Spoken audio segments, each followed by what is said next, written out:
கரிநாள் பற்றி தெரியுமா?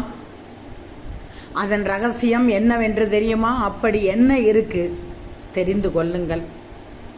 உங்களது நாள்காட்டியில் சில நாட்களில் கரிநாள் என போட்டிருப்பதை பார்த்திருப்பீர்கள். சிலருக்கு அது என்ன கரிநாள் என குறிப்பிடப்பட்டுள்ளது என்ற கேள்வி உங்கள் மனதில் எழுந்திருக்கும்.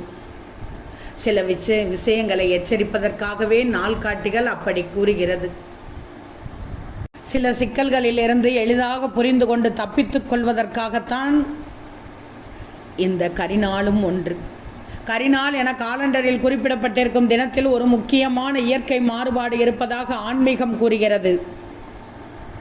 அனைத்து விசேஷ நாட்களும் ஒவ்வொரு ஆண்டும் மாற்றமடையும். ஆனால் இந்த கரிநாள் மட்டும் எந்த ஆண்டும் மாற்றமடையாமல் அதே நாட்களில் வரும். ஒவ்வொரு ஆண்டும் மாறாமல் தமிழ் மாதத்தின் அதே தேதியில்தான் இந்த கரிநாள் வரும். இந்த கரிநாள் தினங்களில் சூரியனின் கதிர்வீச்சு அதிகமாக இருக்கின்ற காரணத்தினால் கூடுமான அளவு வெளியில் செல்லாமல் இருப்பது நல்லது. அன்றைய தினத்தில் அதிகம் வெயிலில் சுற்றினால் உடல் உறுப்புகள் மனநிலையில் பாதிப்புகள் ஏற்படும். குறிப்பாக இந்த கரிநாளில் பஞ்சாங்கத்தின்படி நல்ல காரியங்கள் நடத்துவது கிடையாது. கருப்பு நாள் என பொருள்படும். இந்த திருநாளில் திருமணம், வீடு கட்டுதல் போன்ற எந்த நல்ல காரியங்களும் செய்வது கிடையாது. முக்கியமாக கரிநாள் என்பது கருப்பு நாள், கெட்ட நாள். வருடத்திற்கு 35 நாட்கள் வருகிறது.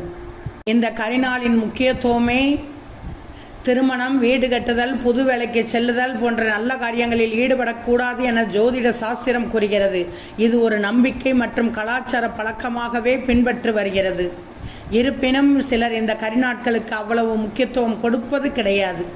முன்பெல்லாம் இதை பார்க்கும் வழக்கம் கிடையாது என்று கூட கூறுகிறார்கள்.